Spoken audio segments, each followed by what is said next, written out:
Bienvenue à toutes et à tous, c'est Sébastien Bruno-Durand, le créateur du podcast indépendant Parlons de votre mental. Après une première saison avec 20 épisodes, avec des invités issus d'univers très variés, je repars à la rencontre d'incroyables personnalités qui, je l'espère, vous inspireront dans votre quotidien et viendront booster vos ressources psychologiques pour être performants dans vos réalisations personnelles, professionnelles, sportives et vous aideront à être bien dans vos baskets. Nos invités se livreront cette saison à un portrait chinois, parleront des actualités et projets qui les animent et des qualités mentales qu'ils utilisent depuis des années. Soft skills, confiance en soi, motivation, gestion des émotions, gestion des échecs, ainsi que leur capacité à rebondir pour toujours aller plus haut, plus loin, en étant toujours positif. Excellente écoute à toutes et à tous et découvrons avec plaisir notre invité du jour.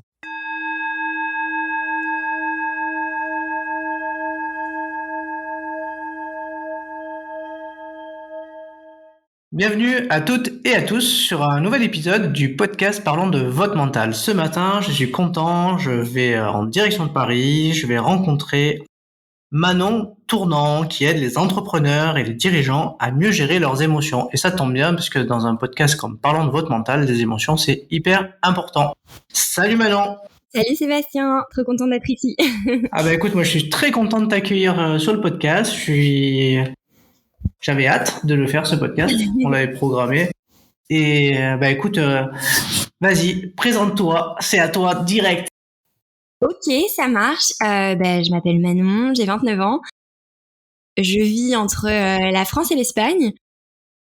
Et professionnellement, je suis executive coach. Donc, comme tu l'as bien dit, j'accompagne les dirigeants et les dirigeantes à mieux gérer leurs émotions et à prendre du recul. Donc, je parle aussi beaucoup de slow living, qui est tout l'intérêt en fait de ralentir, autant personnellement que professionnellement. Et à côté de ça, j'ai mon podcast L'ascenseur émotionnel sur l'exploration des émotions quand on entreprend. Et c'est entreprendre au sens large, hein, entreprendre sa vie, entreprendre ses rêves et entreprendre dans le business.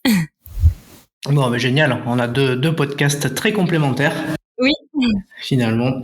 Et écoute, là aujourd'hui on va parler de ton mental, hein. On va pas parler du mental des autres, hein. C'est le tien. Ça va faire bizarre. Donc du coup on va commencer tout de suite par le fameux traditionnel portrait chinois qui commence toujours par le début de l'émission parce que je trouve ça sympa c'est original. Et c'est un tour de chauffe. Donc on y va, c'est parti. T'es ok? T'es partante? Allez, feu. Allez, feu alors. Manon, si tu étais une couleur, laquelle choisirais-tu et pourquoi? J'hésite entre deux. Alors,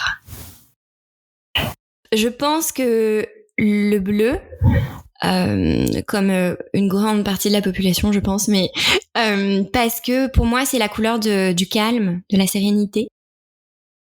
Et je trouve que c'est une couleur qui apaise beaucoup. Donc j'aurais hésité entre le blanc, qui n'est pas une couleur, mais qui est très dans le minimalisme. Et je trouve que le bleu rejoint cet aspect minimaliste et apaisant. C'est bon pour le bleu, validé. Si tu devais choisir un livre et un seul, lequel choisirais-tu? Ah, c'est difficile comme question. Le truc, c'est que je trouve qu'on est le résultat de plein de livres, mais allez, si je dois en choisir un, je dirais Rising Strong de Brené Brown, qui est une chercheuse sur les relations humaines.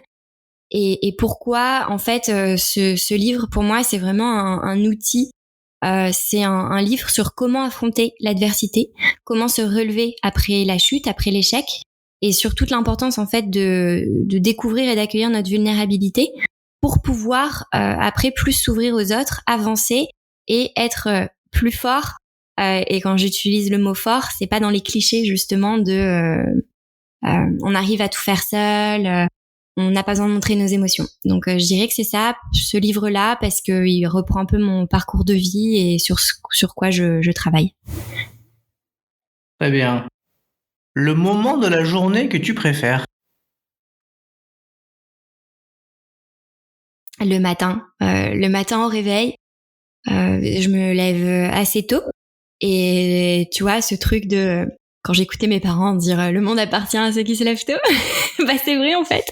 J'ai vraiment l'impression d'être d'être seule dans ma bulle, dans mon univers, où je peux faire une balade, il y a personne dans les rues, ou quand je suis dans la nature, je profite du lever de soleil.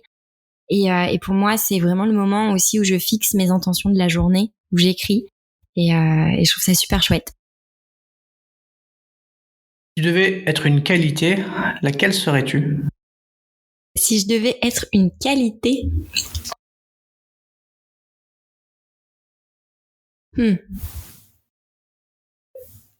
Peut-être la fiabilité, je pense. Je sais pas, c'est une qualité que mes amis m'ont soulignée. Donc la fiabilité, le fait d'être un pilier pour les personnes qui m'entourent. Très belle qualité, la fiabilité. C'est important pour moi, donc... Si tu étais un mot, lequel serais-tu ? Un mot ? Ah là là.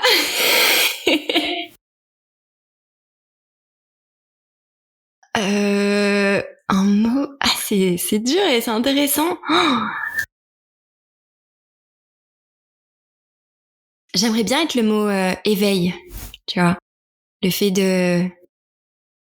Pas parce que je pense que... Enfin, parce que c'est ce à quoi j'aspire, en fait, tu vois. Donc, peut-être un mot auquel j'aspire, l'éveil et tout ce que ça représente de s'ouvrir, de creuser, la curiosité, d'observer, et pas juste de voir, mais vraiment d'observer, de regarder, de contempler. Le mot éveil, j'aime bien. Ça me va. C'est un joli mot, éveil. Ouais, c'est un joli mot, c'est un très joli mot.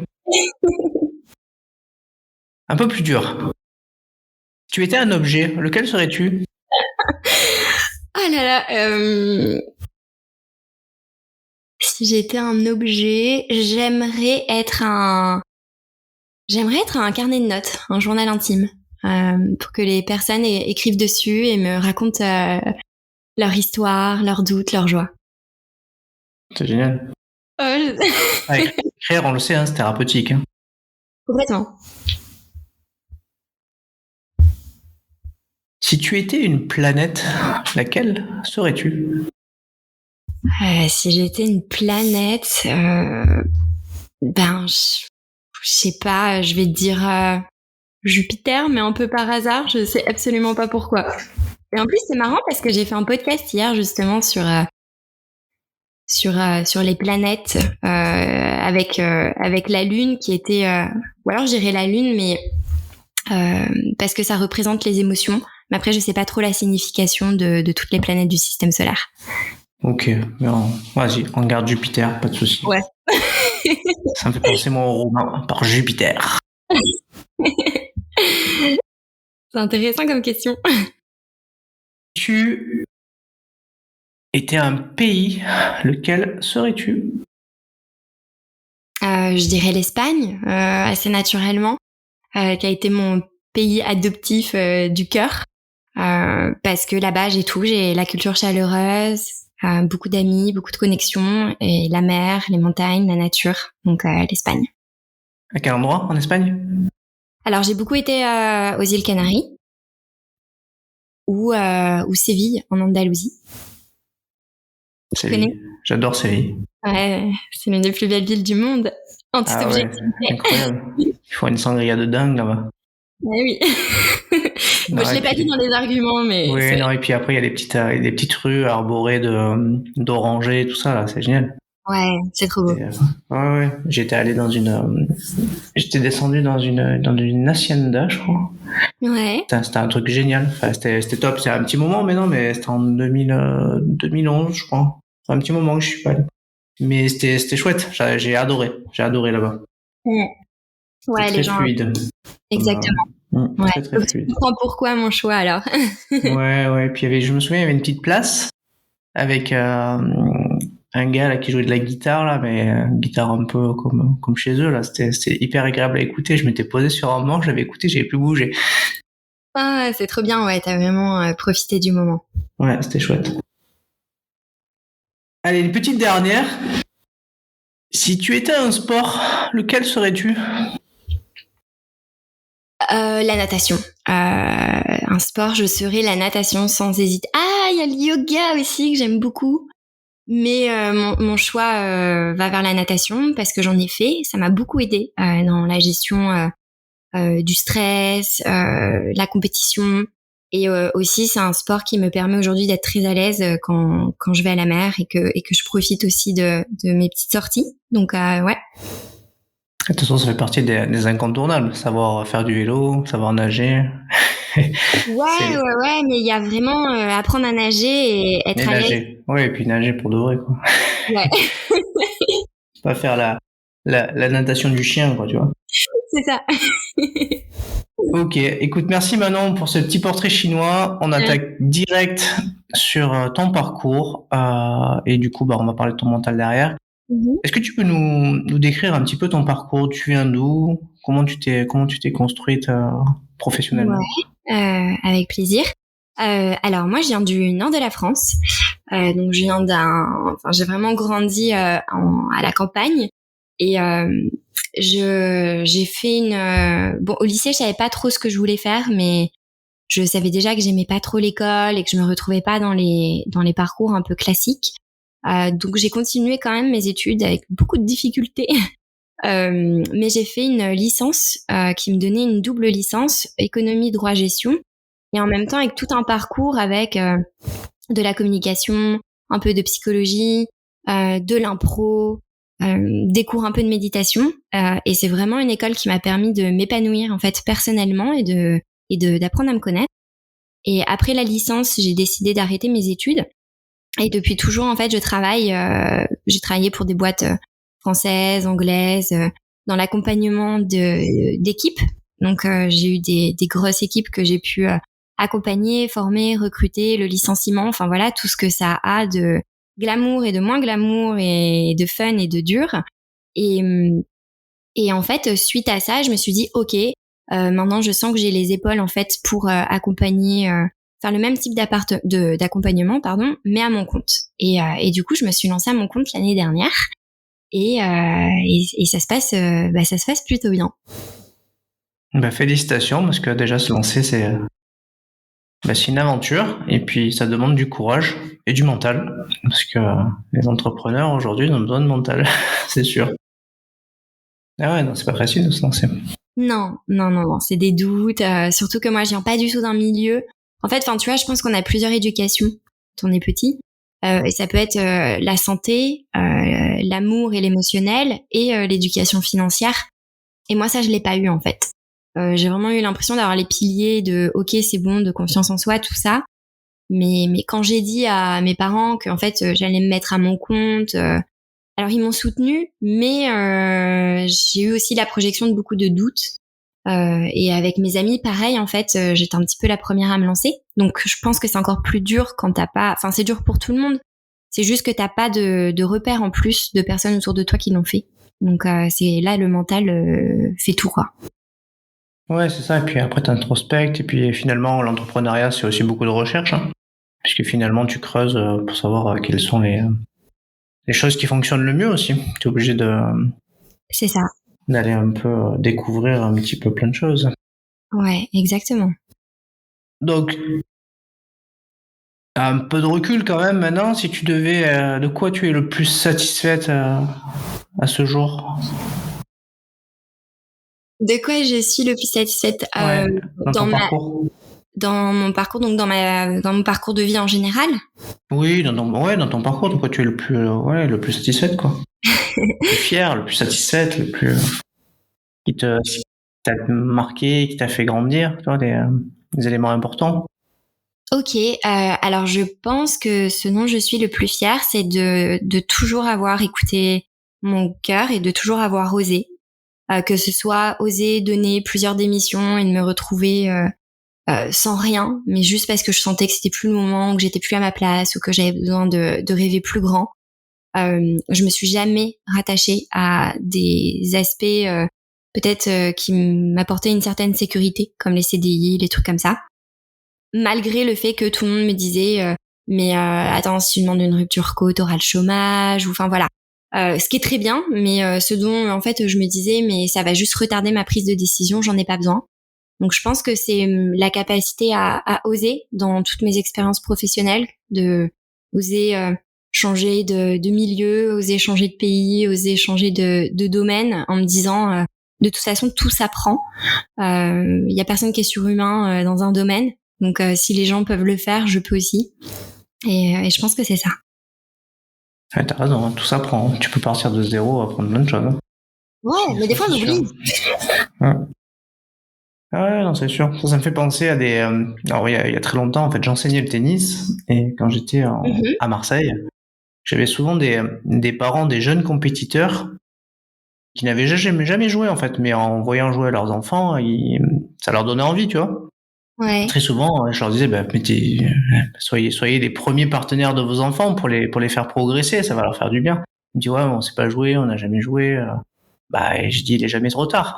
Et finalement, en fait, ils avaient toujours cette appréhension à commencer, mais finalement, quand ils s'y mettaient, par le fait d'apprendre, de jouer régulièrement avec leurs enfants, mais ils ont envie de progresser et eux-mêmes parfois se sont mis à faire autant de compétitions que leurs enfants. Donc ça m'a toujours un peu, tu vois, stimulé. Je me disais c'est incroyable quoi. Je veux dire, à la base ils voulaient pas aller jouer et puis là 1 an après, 2 ans après, ils sont plus mordus que leurs enfants. C'est incroyable. Ouais, c'est impressionnant. C'est là que tu vois. Ouais, c'est trop bien. Comme quoi, il y a 2 choses. Hein. Il faut oser se lancer et puis pas avoir peur d'apprendre en fait, tout simplement. Apprendre et puis pratiquer. Voilà, c'est important. C'est par l'action qu'on progresse en général. Ouais, il faut exécuter, c'est ça. Ouais. Si je te dis rendre possible l'impossible, est-ce que c'est quelque chose qui fait écho à ton parcours? Oui, rendre possible l'impossible, ouais, tellement. J'ai une image qui me vient en tête tu vois, un peu la période où c'était peut-être un peu plus compliqué pour moi, où je me disais, mais c'est impossible, je vais jamais trouver ma place, ou c'est impossible, je me sentirai jamais alignée. Et en fait, tu pars de ce sentiment d'impuissance face à la vie, face à ton parcours, face à tout ça.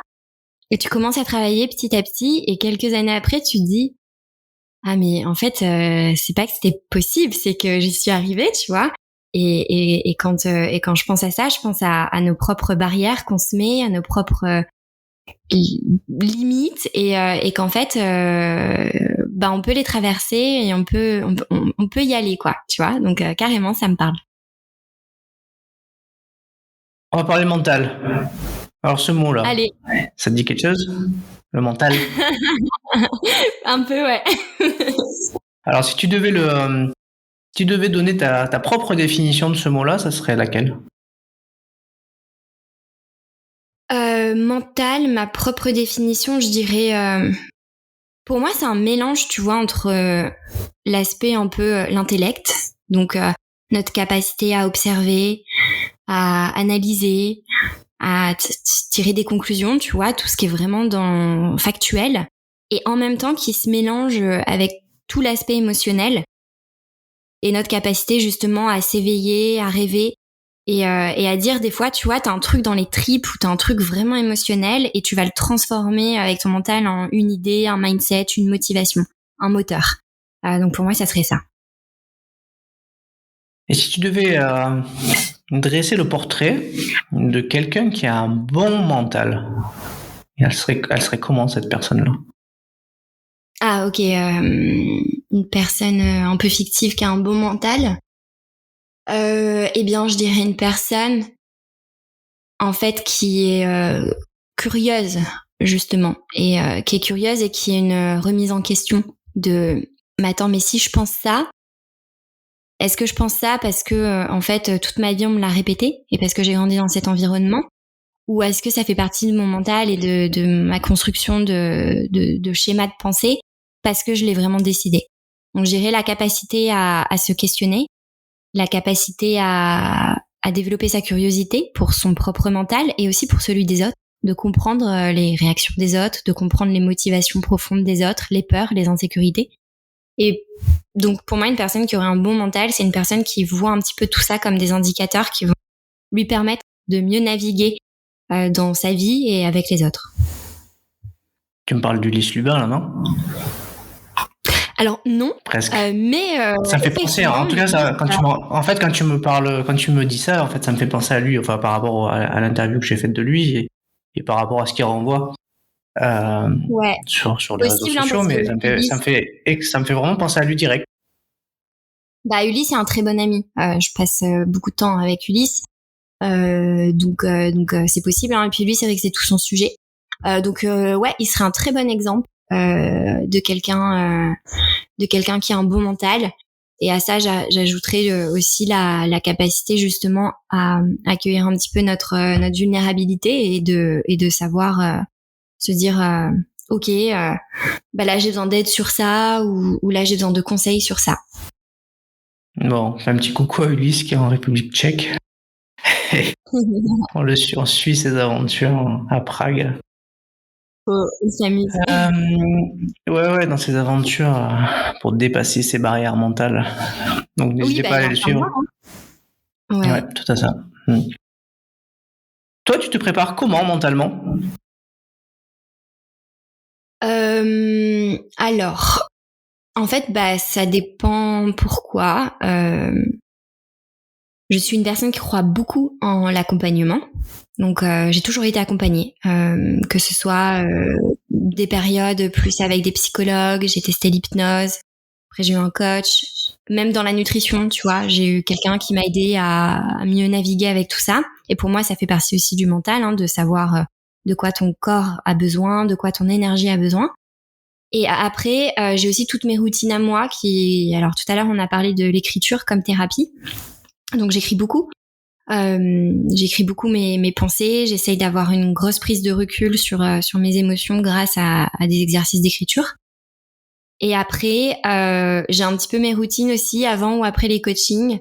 Ou avant un coaching, j'ai mon petit rituel d'écouter de la musique qui me met dans une trop bonne vibe et qui me donne vraiment une énergie sereine et joyeuse. Et je pense que c'est ça en fait, c'est plein de petits réflexes au quotidien que j'ai mis en place qui m'aident à mentalement me sentir vraiment sereine et apaisée. T'écoutes quoi comme musique pour te mettre dans les bonnes dispositions ? J'écoute quoi ? Alors avant mes coachings, j'aime bien écouter, je sais pas, j'ai des playlists genre chill playlist ou yoga playlist, tu vois, ou pour que ce soit entraînant mais qu'il n'y ait pas des paroles en fait, parce que quand j'écoute une musique, j'écoute beaucoup les paroles. Et le but, c'est plus de un peu faire le vide et de me laisser porter par une mélodie joyeuse. Donc des playlists plutôt chill mais quand même un peu entraînantes. Je te la partagerai après si tu veux. Oui, avec plaisir, avec grand plaisir. Est-ce que, selon toi, l'enthousiasme est primordial pour le mental ? Alors oui, je pense beaucoup que de toute façon nos émotions après configurent nos pensées. Donc je pense que c'est important. Enfin, par enthousiasme, je le vois un peu par la pensée positive ou le fait d'essayer de tirer vraiment nos émotions positives d'une situation. Après, je pense que il faut faire attention aussi à pas tomber dans tout ce qu'on voit de positivité toxique. Donc ouais, je pense qu'une personne a plus de chances de réussir quand elle voit les aspects positifs ou qu'elle est optimiste. Il y a beaucoup d'optimisme aussi, je trouve, dans une personne enthousiaste, parce qu'on va forcément, si on se dit ok, il y a deux résultats qui sont possibles, donc je suis pas dans le déni que il y a une possibilité d'échec. Par contre, je vais être focus sur le résultat qui va être positif pour moi. On va mettre toute notre énergie et tout notre enthousiasme dans cette direction. Donc je pense qu'on va vraiment mettre tous les efforts dans ça et qu'on aura beaucoup plus de chances de réussir. Tu parlais de positivité toxique. Qu'est-ce que tu entends par là ? Bah c'est un petit peu tout ce que je vois dans même des fois avec certains contenus de coach qui passent ou post-Covid, tu vois. La positivité toxique, c'est le fait qu'on ne se sente pas capable en fait d'accueillir des émotions qui nous semblent un peu plus difficiles ou négatives, de par les injonctions de la société qui vont être mais il y a pire, tu vois. Sois pas triste, il y a pire. Ou non mais t'inquiète, ça va passer. Ou te prends pas la tête pour ça alors que t'as ça, tu vois. C'est le fait en fait de compter les points, de mettre des barèmes avec nos émotions. Et du coup, on culpabilise, on se sent encore plus mal. On n'accueille pas nos émotions, on n'ose pas en parler, on n'ose pas se livrer. Et des fois, on les refoule nous-mêmes parce que il faut à tout prix aller bien. Et je vois un petit peu, tu sais, les exercices de coaching regarde-toi dans le miroir tous les matins et crie que t'es trop heureuse ou que t'es la meilleure. Ça marche pas en fait si tu fais pas un travail de fond sur toutes les raisons qui te motivent ou les raisons qui te font peur. Donc pour moi, la positivité toxique, c'est vraiment ça, c'est le fait de devoir se cacher d'émotions qui nous semblent plus compliquées. Oui, du coup, c'est superficiel, quoi, en gros. Ouais, c'est ça. Ouais. Et ça me fait penser aussi à, tu sais, quand t'as des enfants et qui se font mal, on leur dit, oh, ben t'as rien, ça va passer. Et c'est un peu la même chose, en fait. Finalement, on n'accueille pas leur souffrance, même pour un petit bobo. Donc, finalement, c'est important aussi quand il y a des petits trucs comme ça, c'est de s'attacher, où t'as mal, qu'est-ce que je peux faire pour toi? Viens, on va chercher un pansement, en fait, tu vois, des trucs un peu plus, faut prendre soin, quoi. Mais c'est exactement ça. Ouais, c'est prendre en compte qu'on n'a pas tous les mêmes douleurs ou le même regard sur une même situation. Et tu vois, il y a un exemple qui me vient tout le temps en tête, c'est les gens qui ont des animaux de compagnie. On a tous vu une personne se moquer de quelqu'un qui pleurait parce que cette personne venait de perdre son chien ou son chat, tu vois. En mode, mais c'est qu'un animal de compagnie. Enfin, tu vois, j'ai beaucoup vu ça quand j'étais à l'école. Et pour moi, c'est un grand exemple, tu vois, de pleure pas, c'est qu'un animal de compagnie, c'est pas... Enfin, tu vois, et je me suis dit, waouh.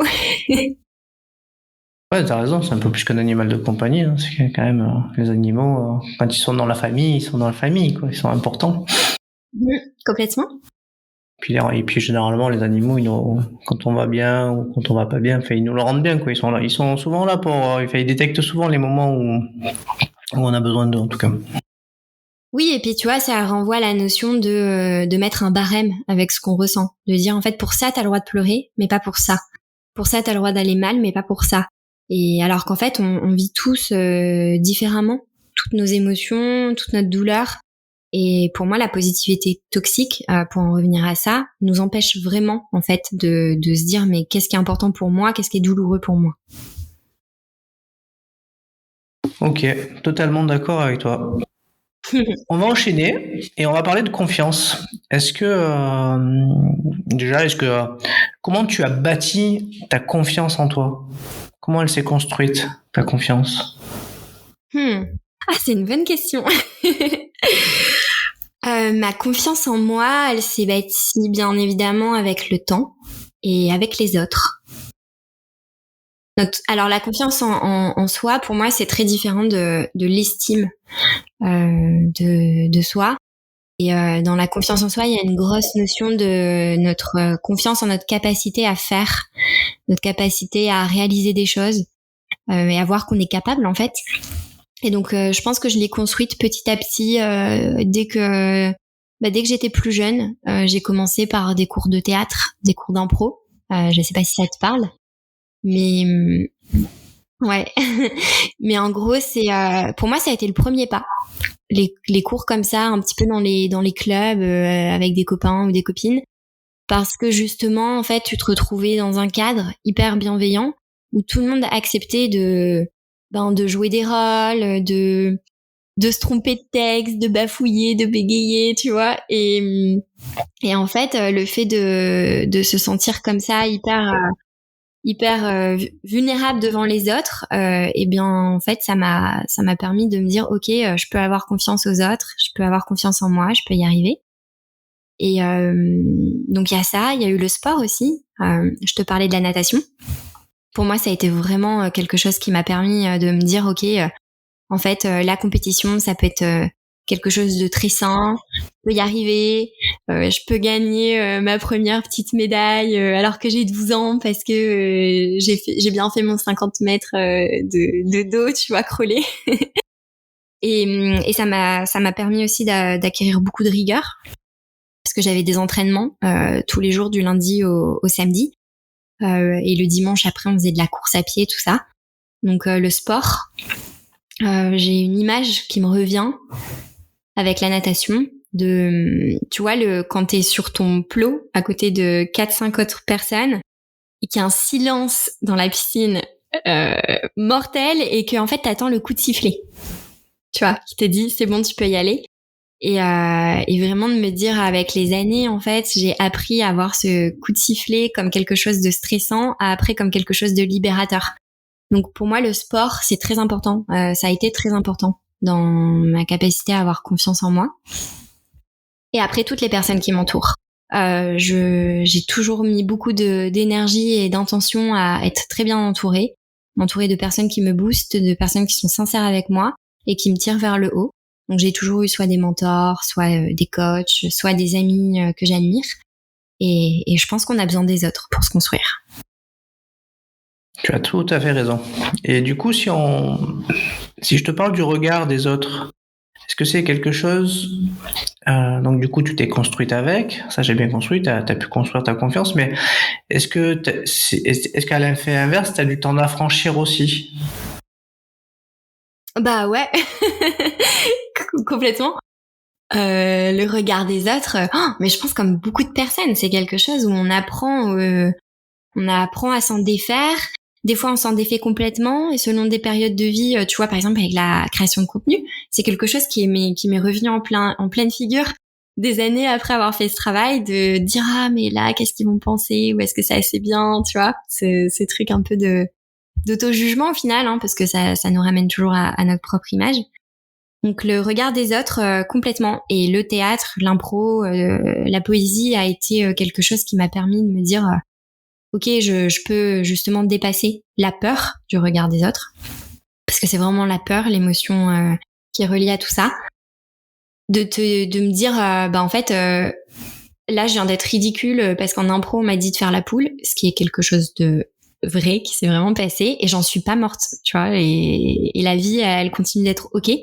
Donc je pense que quand tu te rends compte que rien n'est très grave en fait, et que tout le monde est pareil, quand je me suis rendu compte de ça, ça m'a aidé à m'affranchir de la peur du regard des autres, qui est un petit peu revenu après avec la création de contenu, je dois l'avouer. Et mais après pareil quoi, tu prends du recul et t'avances. Ok, bon, du coup après le coq d'Inès, on va avoir la poule de Manon sur le podcast. Je sais pas faire le bruit, c'était vraiment une impro physique quoi, tu vois. Donc c'est dommage, t'as pas la caméra. Je plaisante. Non, on n'a pas mis la caméra pour avoir un meilleur flux. Et ok. Prochaine question. On n'a pas trop parlé du droit à l'erreur et de ce qu'on appelle aussi l'échec. T'en penses quoi du coup de ce mot échec, et comment tu conçois le droit à l'erreur? Alors le mot échec, c'est toute une thématique, et c'est marrant parce que tu vois, moi quand je pense au mot échec, c'est la peur de l'échec, encore une fois. C'est plus des fois on a peur d'un futur échec que de nos échecs réels. Tu vois ce que je veux dire ou pas? C'est vraiment la peur de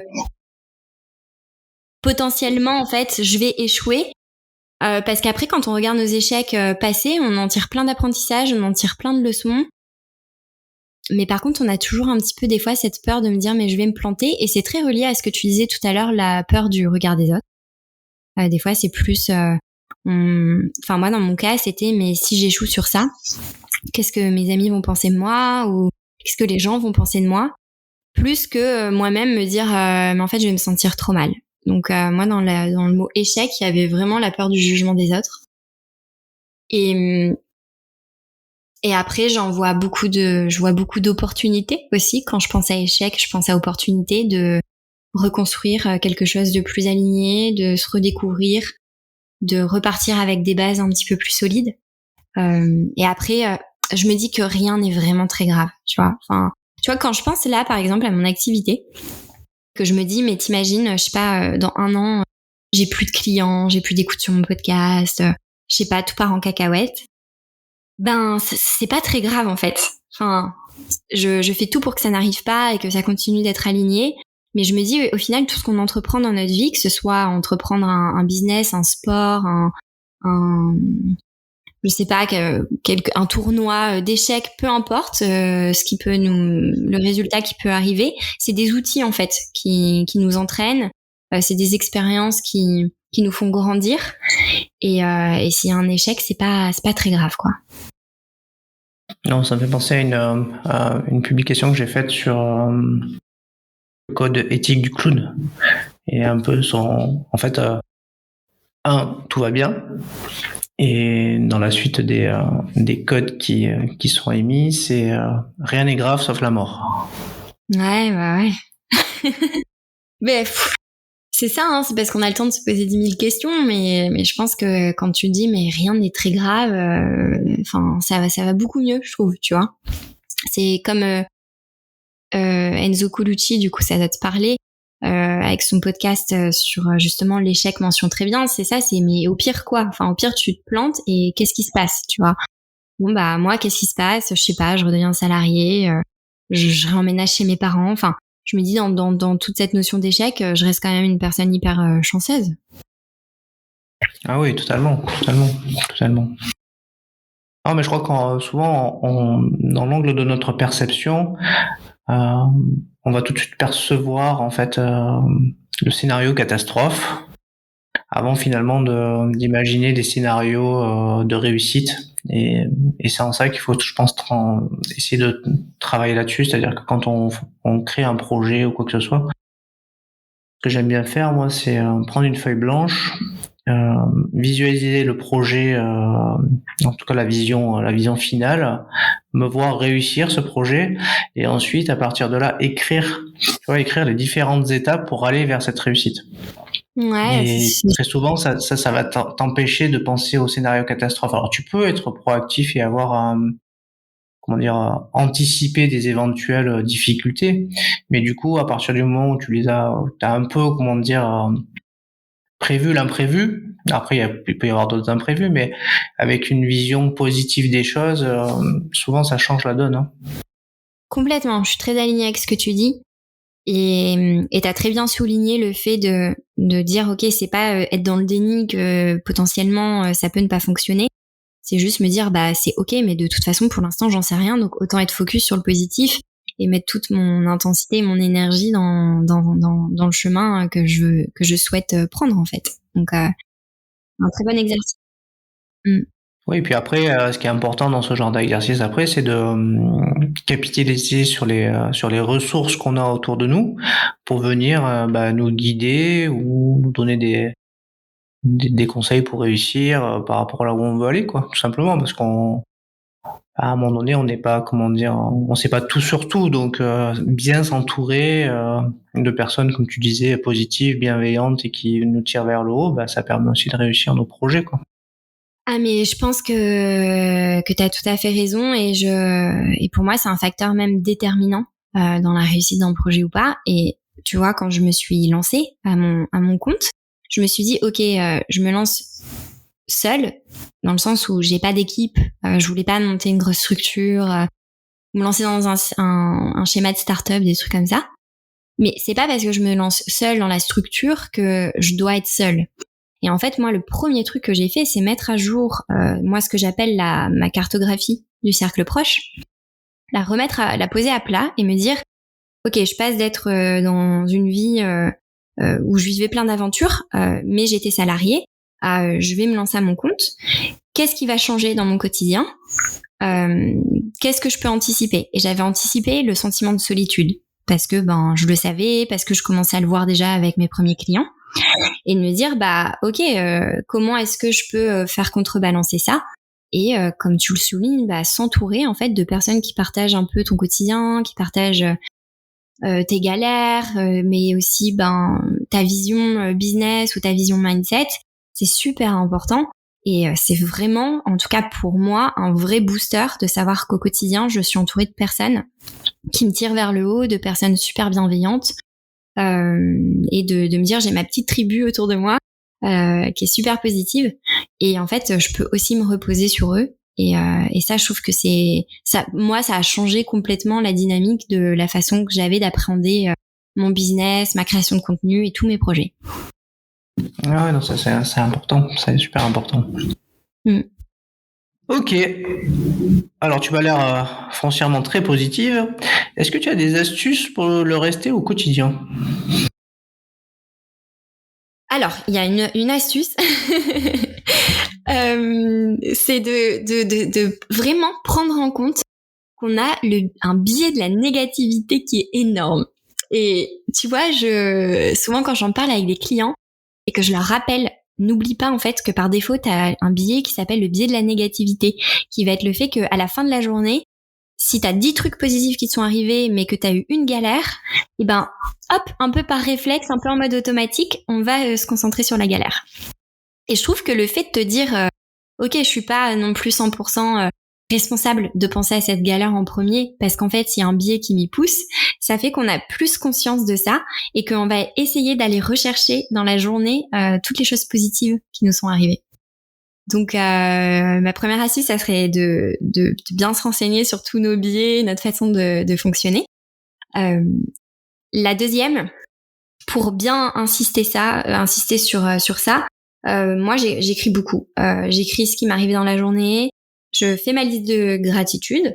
Et même si beaucoup de personnes maintenant se moquent de la liste de gratitude en disant que c'est un truc de dev perso un peu gnangnan, comme boire des jus verts, des trucs comme ça, et ben en fait ça permet justement de contrebalancer ce biais de la négativité et d'être très reconnaissant et d'être très focus sur les petits bonheurs simples ou les petits moments que tu viens de vivre dans ta journée en fait qui t'ont apporté de la joie ou juste un sentiment d'alignement. Donc écrire, prendre le temps, forcément prendre le temps d'observer, d'être reconnaissant des personnes qui nous entourent, des moments qu'on vit. Je dirais que c'est mon astuce pour être positif. Oui, puis comme tu disais, écrire, c'est vraiment thérapeutique, mais c'est aussi du coup prendre le temps sur les événements qui nous ont parcourus dans une journée, quoi, et les émotions qu'on a pu traverser. Et ça permet vraiment de faire le point, en fait, c'est important, quoi. Mais c'est vrai qu'on retient souvent le négatif, hein. Très souvent, moi, quand j'étais entraîneur, et ça m'arrivait très souvent, quand tu prévoyais par exemple une séance d'entraînement d'1h30, et je me rendais compte qu'au bout de une demi-heure, 3/4 d'heure, tu vois, il n'y avait pas la qualité, la concentration et l'optimisation de la séance. Je préférais arrêter la séance en fait, parce que au final, je préférais qu'il y ait eu 45 minutes intenses et bien exécutées et avec de l'intensité, plutôt que basculer finalement sur ce qui était prévu, c'est-à-dire 1h30 de séance, et finalement avoir eu 3/4 d'heure top, 3/4 d'heure pas bon, parce que finalement l'athlète, ce qu'il retenait, c'est pas forcément les 3/4 d'heure super qu'il avait fait, mais souvent à la fin il retenait les 3/4 d'heure qu'il avait mal fait en fait.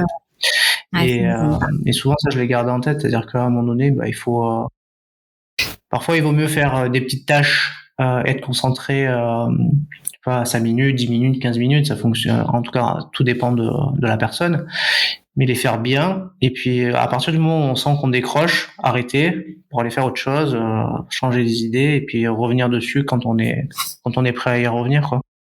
Et, complètement. Ouais. Et ça, c'est le sport qui m'a fait comprendre ça, en fait. Ah ouais, tu vois, on se rejoint sur le sport et l'importance de s'écouter, quoi. Et comme tu dis, prendre le temps pour pas avoir le sentiment de frustration ou de déception. C'est super important, ouais. On va parler de motivation. De toute façon, c'est un secteur. La motivation, c'est important. Il faut en avoir tous les jours, et encore plus quand on est entrepreneur, sportif, manager, artiste. Enfin bon, en tout cas, il faut être motivé. Comment tu fais, toi, pour être motivé au quotidien ? Alors, j'ai plusieurs choses. Déjà, j'ai fait un tri, vraiment un tri sur. J'ai une approche très minimaliste en fait de la vie. Donc, j'ai commencé par les objets. Après, j'ai commencé par après, j'ai fait le cercle proche, et après, j'ai eu un minimalisme aussi dans les objectifs et les intentions de vie. Donc je pense que ce qui me permet de rester motivée, c'est cette approche minimaliste que j'ai avec mes objectifs de vie, et de les avoir vraiment questionnés pour me dire ok, en fait, cet objectif sert mon intention de vie, qui est me sentir profondément libre, de me sentir en sécurité financière, de me sentir bien entourée. Voilà, j'ai mes intentions de vie et je check, est-ce que mon objectif m'amène dans cette intention de vie sur le long terme, Si c'est oui, bah allez, let's go. Du coup, ça va me motiver parce que je sais profondément pourquoi je le fais. Et si c'est non, et ben en fait, je le fais pas. Donc, je pense que ma motivation est très alimentée par le fait d'avoir peu entre guillemets d'objectifs. Donc, j'ai l'impression de pas me perdre et d'être profondément alignée avec ce que je fais. Et après, je reviens sur le fait d'être super bien entourée. Par exemple, la motivation côté business avec la création de contenu, on sait que ça peut être fatigant, que ça peut être une charge mentale, que ça peut être des fois un peu même frustrant quand on n'a pas les résultats qu'on veut. Et bah avec mes amis qui créent aussi du contenu ou qui sont aussi à leur compte, on fait des points régulièrement. Et j'ai Julia qui est l'une de mes amies qui crée aussi beaucoup de contenu, avec qui en fait toutes les 2 semaines ou toutes les semaines on fait un petit point et on se dit ok, comment tu te sens, sur quoi tu bloques, est-ce que tu veux qu'on brainstorm. Donc vraiment, je me suis aussi accompagnée de personnes qui m'aident à rester motivée, même quand moi des fois j'ai pas envie ou que j'y arrive pas en fait. Et je pense que c'est important de savoir le reconnaître et de se dire que c'est ok, que des fois on a besoin de se sentir boosté. Donc ça m'aide à être motivée, ouais. Bah oui, en plus la motivation, en tout cas en psychologie du sport, en fait, ce qui m'a été enseigné et appris, et que j'ai pu aussi constater sur le terrain, c'est que très souvent c'est lié au plaisir, le plaisir qu'on va prendre à la tâche qu'on est en train de faire, et également le sentiment de progresser. Et quand ces deux éléments sont, on va dire, boostés, comme tu dis, ça permet de vraiment nourrir la motivation et d'y aller à fond.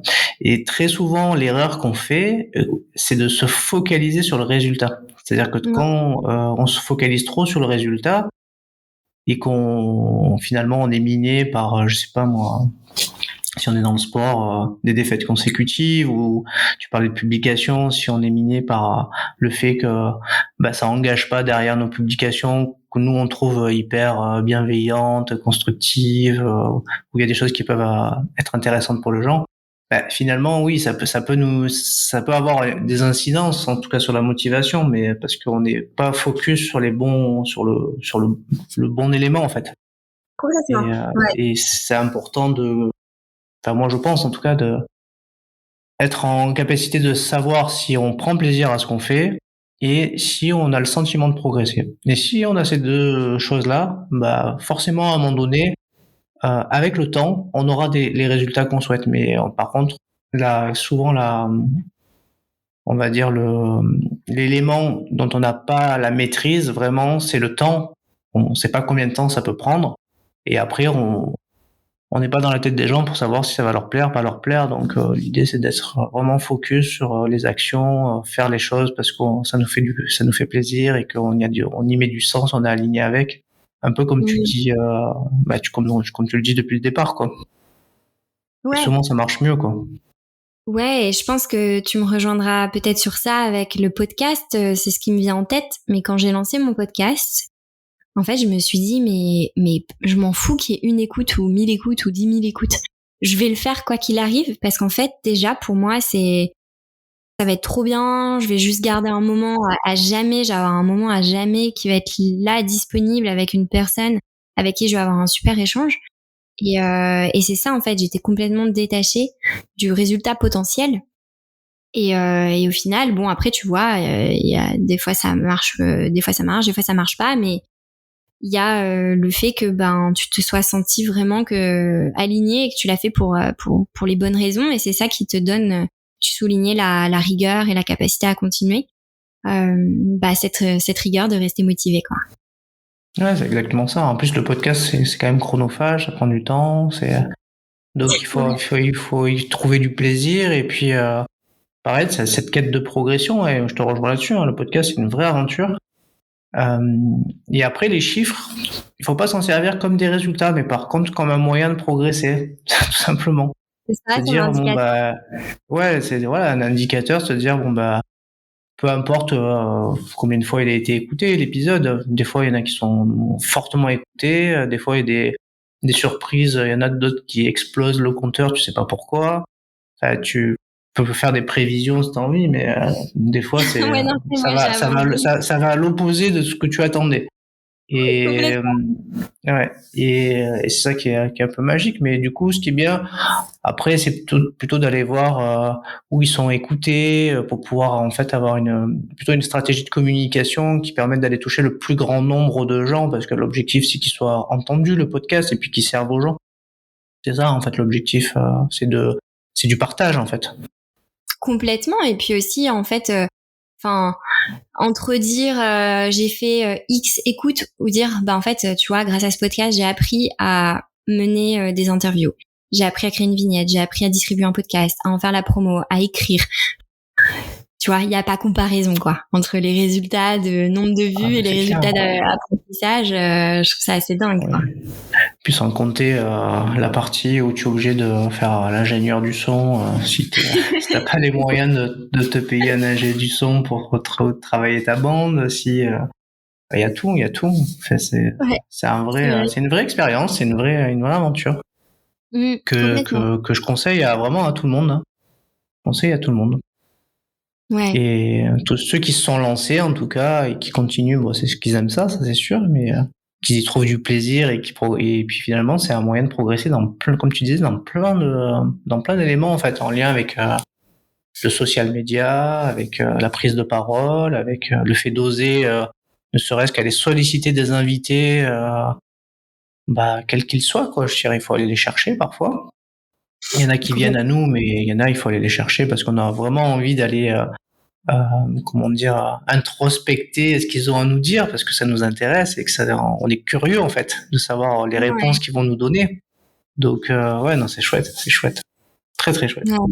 Voilà. Moi j'avais très très hâte de t'entendre dans le podcast parce que je voulais que tu me parles de la gestion des émotions. Donc tu vois, c'est la prochaine question, de savoir comment tu fais pour gérer tes émotions, toi. Est-ce que tu as déjà connu de la pression? Est-ce que tu as déjà connu du stress? Et comment tu gères tout ça? Alors mes propres émotions, comment est-ce que je les gère? Un petit peu comme je fais avec mes clients, c'est-à-dire que j'ai vraiment ces étapes de cette phase de accueillir mon émotion, l'observer et prendre un temps de pause avant d'être dans la réaction face à une émotion, parce qu'en fait je pense qu'il y a une grosse confusion. Les gens disent j'arrive pas à contrôler mes émotions, mais ça on pourra jamais les contrôler. La seule chose qu'on peut entre guillemets contrôler, ou en tout cas rectifier, c'est la réaction qu'on donne face à notre émotion. Par exemple la peur. J'ai peur, je peux rien y faire. Par contre, est-ce que cette peur, je la laisse me bloquer, ou est-ce que je la transforme en un nouveau moteur? Et en fait, moi, c'est vraiment dans ma gestion des émotions, prendre le temps de cet accueil de mes émotions pour les observer, les questionner et les voir un petit peu avec une prise de recul. Donc, je pense que je passe beaucoup de temps à essayer de les comprendre, parce que j'ai beau coacher sur ça, je reste comme tout le monde une personne qui a des fois peur, ou qui est joyeuse, ou qui est triste. J'écris beaucoup. Ça m'aide à mieux comprendre et à mieux transformer mes émotions. Et après, moi-même, j'ai des périodes où soit je me fais coacher par une coach qui est Maria, qui est en Espagne. Soit j'ai des périodes où, si je sens que, je sais pas, j'ai envie d'un suivi plus psychologique pour revenir sur des choses du passé, je vais le faire de façon ponctuelle. Donc je pense que c'est un mix entre un auto-coaching et un accompagnement. Oui, tu fais de la supervision quasiment. Ouais, c'est ça. C'est super important. Superviser, c'est important, ouais, tout à fait. Pour pas justement faire l'éponge émotionnelle avec tes clients, pas te responsabiliser, qui est une problématique que beaucoup d'accompagnants ont, de se responsabiliser de la réussite ou de l'échec d'un coaching d'un client. Donc très important de toujours aussi travailler sur soi quoi. Je sais pas si toi tu le ressens aussi. Oui, moi je le ressens. Après, je trouve que ce qui est important, c'est que, c'est une fois de plus, je vais encore parler de résultat, mais il faut se détacher du résultat en fait. Le résultat ne dépend pas de nous.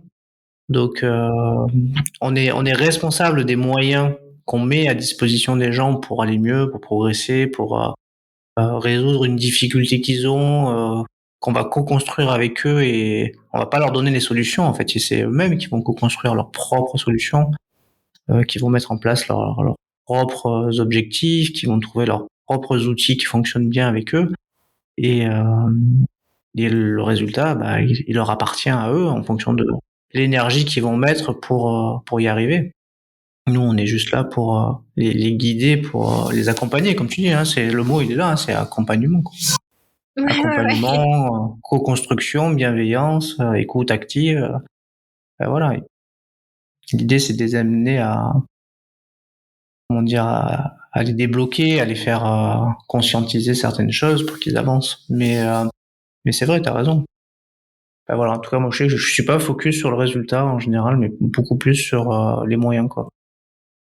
Ouais, et puis je pense que ça, de se détacher du résultat, ça permet aussi de garder une spontanéité pendant les accompagnements, qui fait que bah tu découvres aussi d'autres choses dans la personne que t'accompagnes, ou d'autres questions ou révélations qui n'avaient pas été forcément verbalisées, mais qui étaient là et qui sont juste un petit peu réveillées pendant l'accompagnement. Et donc si on est trop focus sur à chaque fois faire des points sur un objectif et d'aller le traquer et de le mesurer, on passe à côté de ça. Donc ouais, super important.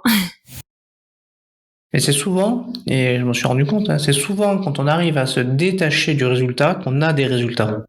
Et parce qu'on est focus sur les moyens. Et quand on est trop focus sur le résultat, souvent on en oublie d'être focus sur les moyens et c'est là où on n'a pas les résultats. Mais c'est dommage, hein. Donc c'est important, c'est vraiment important, quoi. Très aligné. Bah ouais. On arrive déjà sur sur la dernière thématique que je voulais aborder avec toi, qui est la détermination. Et souvent dans le podcast, je pose souvent la même question. Et parce que je l'ai entendu souvent, il paraît que pour avoir une force mentale, il ne faut rien lâcher. Toi, qu'est-ce que tu en penses de cette phrase? Il ne faut rien lâcher.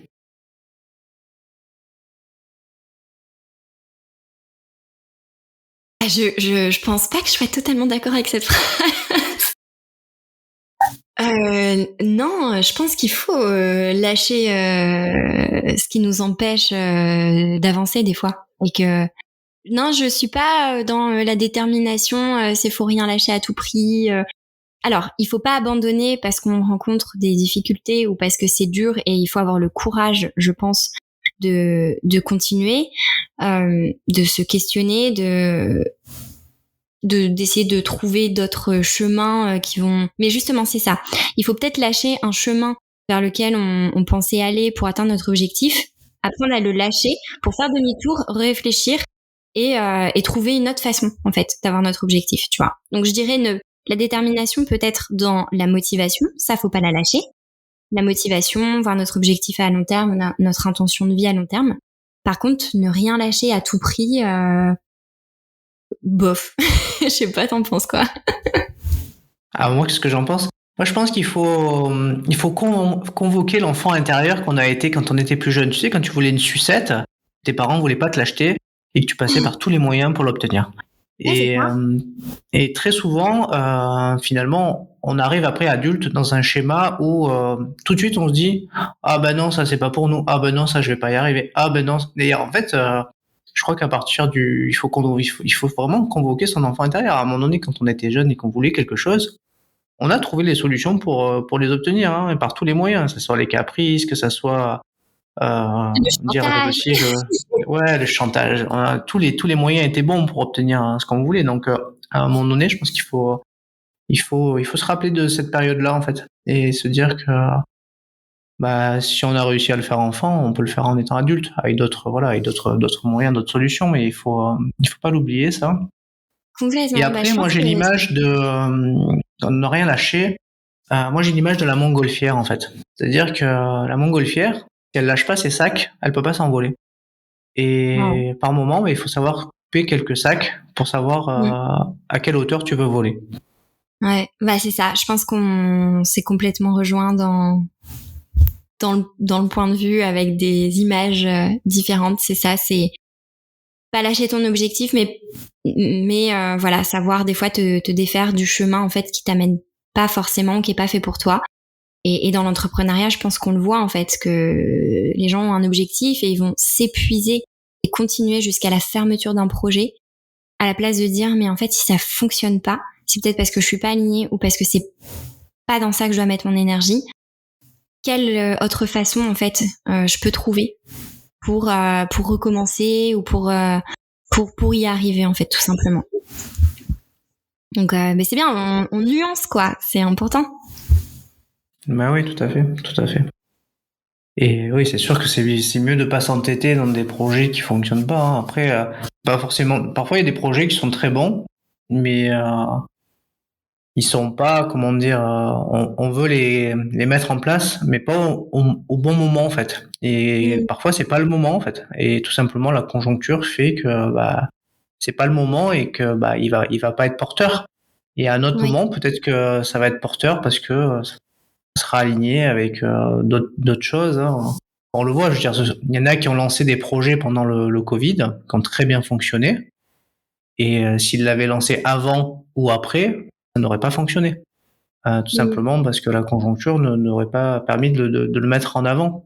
Et j'ai cet exemple en tête d'un projet qui est, je vais en dire deux mots, mais c'est un projet qui s'appelle Sport Funding. En fait, c'est un jeune entrepreneur que j'ai interviewé dans le podcast et qui a une brillante idée, c'est de travailler avec les entreprises pour lever des fonds pour aider les sportifs en vue des JO 2024 et puis les autres JO par la suite.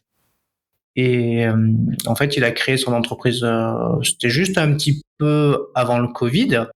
Et malheureusement pour lui, sur la période du Covid, toutes les entreprises elles ont gelé leur sponsoring et leur partenariat parce qu'ils n'avaient pas de visibilité sur le futur, et donc du coup ils ont préféré geler leurs avoirs en se disant peut-être qu'on en aura besoin pour nos salariés, et finalement ils ont moins donné que d'habitude. Et finalement le projet n'a pas évolué comme il aurait dû évoluer sur cette période-là. Mais aujourd'hui où c'est un petit peu plus, on va dire, les entreprises recommencent à fonctionner et tout ça, voilà, son projet prend un peu plus d'ampleur. Donc voilà, c'est un exemple, mais pour moi il est parlant. Ouais, complètement, c'est un très bon exemple. On arrive sur la fin du podcast. Je me suis régalé maintenant. Ouais, c'est passé dans notre échange. C'est passé vite, c'était super. Et comme tu sais, la fin du podcast, généralement, en fait, je laisse mon invité conclure sur quelque chose qui lui tient à cœur. Et voilà, est-ce que tu as quelque chose qui te tient à cœur de dire pour terminer ce podcast? Et en même temps, profites-en pour nous dire comment on peut faire aussi pour te contacter si on a besoin de toi pour mieux gérer ses émotions, tout simplement. Ok. Alors, donc c'est d'abord ce qui me tient à cœur, c'est ça. Et après, alors, déjà merci de m'avoir invité. J'ai passé un très bon moment. C'était super chouette, surtout qu'on avait pas mal échangé avant sur LinkedIn et qu'on voyait qu'on avait plein de posts ou de thématiques qui se rejoignaient. Donc ça fait plaisir d'avoir pu prendre le temps d'échanger. Je trouvais ça très chouette. Après, ce qui me tient à cœur, c'est peut-être de partager. Je pense que tu sais que dans le coaching, on ne donne pas de conseils. Donc j'aime bien profiter des podcasts ou d'autres contenus pour partager juste moi un conseil qu'on m'a donné, qui m'a vraiment beaucoup aidé. Et c'est le fait d'oser en fait, oser être pleinement soi-même, oser tenter, oser se casser la figure en réalisant des projets, en réalisant ses rêves et en se faisant confiance en fait. Oser aussi se livrer, se questionner et aller faire le premier pas vers les autres. Je pense que ça c'est vraiment ce que j'aimerais partager. Et après pour me retrouver soit sur LinkedIn en me cherchant donc Manon Tournant, soit sur mon podcast L'ascenseur émotionnel ou sur ma newsletter sur le slow living qui est comment apprendre justement à ralentir, que ce soit au niveau du business, quand on part en vacances, un petit peu pour tous les aspects de la vie. Écoute, super. Écoute, encore merci beaucoup. Merci à toi. Et puis écoute, je te souhaite une bonne continuation dans tes entreprises entrepreneuriales, tous tes projets, podcasts, et puis tout ce que tu mettras en œuvre dans l'avenir. Eh ben écoute, à toi aussi, et j'ai hâte d'écouter les prochains épisodes avec tes prochains invités du coup. Bah écoute, c'est réciproque. Je voudrais les dire. Ça marche. Très belle fin de journée. À très bientôt, Manon. Ciao. Si t'es arrivé jusque-là, c'est que cet épisode t'a certainement plu. Alors, merci d'abord pour ton écoute et ta fidélité. Et pour te remercier, je t'offre un cadeau. 30 minutes de coaching avec moi pour t'aider sur le sujet que tu souhaites. Pour obtenir ton cadeau, laisse un avis et un commentaire sur Apple Podcast via iTunes et fais une copie d'écran, tu me l'envoies, je te la partage dans la foulée sur mes réseaux sociaux et je te contacte également pour que tu me parles de ton mental. Bye bye à toutes et à tous, on se retrouve très prochainement pour un prochain épisode.